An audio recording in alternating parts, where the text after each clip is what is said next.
please. Well, thank you, Mr. Chairman. I really appreciate holding this hearing. I want to thank each of the witnesses today for testifying for your service to the country. And General Milley, I know this is going to be your last time before the committee, and I want to thank you for your decades of distinguished service, leading the brave men and women of our armed forces, and really navigating so many challenges worldwide. We all appreciate your service. And so I'm going to talk a little bit about combating Iranian aggression, because attacks on the U.S. installations and service members by Iran's terrorist proxies are increasing, particularly by rocket and drone attack. The Pentagon estimates that hundreds of American troops have been killed by Iranian-backed militias, including, as we've discussed already today, a deadly attack last week on a U.S. base in Syria. There are families across the country. They're without their loved ones as a direct result of Iranian aggression. I can't repeat that enough, a direct result of Iranian aggression. Yet Iran's regime has never been held accountable for orchestrating attacks against Americans. So, Secretary Austin, I appreciate that in this latest instance last week, the U.S. responded with airstrikes against individuals connected with the IRGC, but just as you told my colleagues, Senator Cott and Senator Budd, we know there have been about 83 such attacks by Iranian proxies on U.S. forces in Syria in the past 2 years alone. We've only retaliated 4 times. And so why has the United States responded so infrequently, particularly when these militias are the most pervasive threat to U.S. and coalition forces in the region? Well, first of all, as was stated earlier, our troops have the ability to certainly protect themselves, and there have been responses, local responses to certain types of activity, and our troops always have the ability to do that. In terms of major responses, strikes, you're right. There's only been 4 of those. At the 3 tours I spent in Iraq, I can tell you that me and my troops received a lot of attacks from Iranians. But when we respond, we want to make sure that Iranian-backed militias, we want to make sure that we are going after the element that's responsible for whatever that activity is. So it takes a little time to develop, attribution, and then we want to make sure that we are holding the right element accountable, and we're doing everything that we can to protect our troops.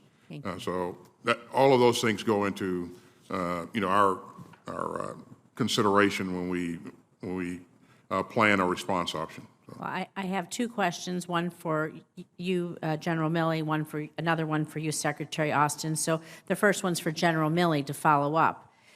What can we do proactively to counter these militias before they injure and kill American service members? And then, Secretary Austin, can you tell us, do our commanders, who I know want to do more, have the necessary authorities to target Iran's proxies other than the ability for self-defense? So, General Milley, we'll start with you.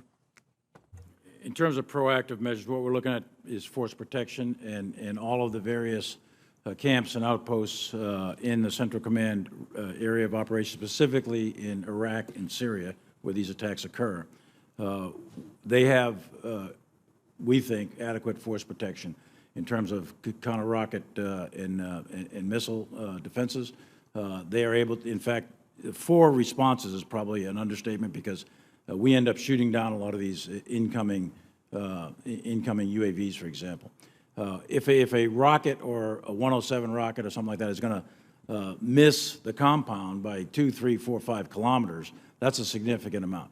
So really what we owe you is some better numbers, actually, on attacks that I would categorize as actual attacks on the compound.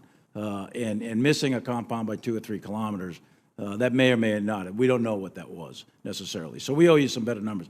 But to get to your point about proactively, we have to work closely with the Iraqi government for those Shia militia groups that are inside Iraq.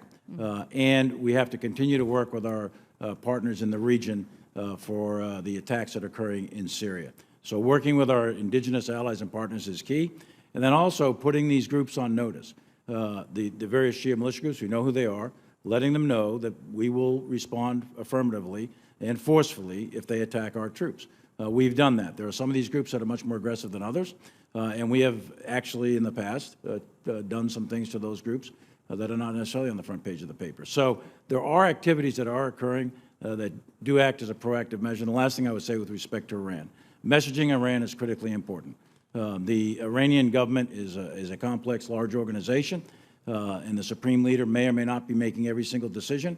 We do know that the Iranian Revolutionary Guard Force, and specifically their Quds Force, which is designated a terrorist organization, that group there is what we need to be targeting, and targeting them very hardly or harshly over time, and that's exactly what we plan on doing. Thank you. I know my time is up, but can Secretary Austin just ask if we have the necessary authorities? Quickly.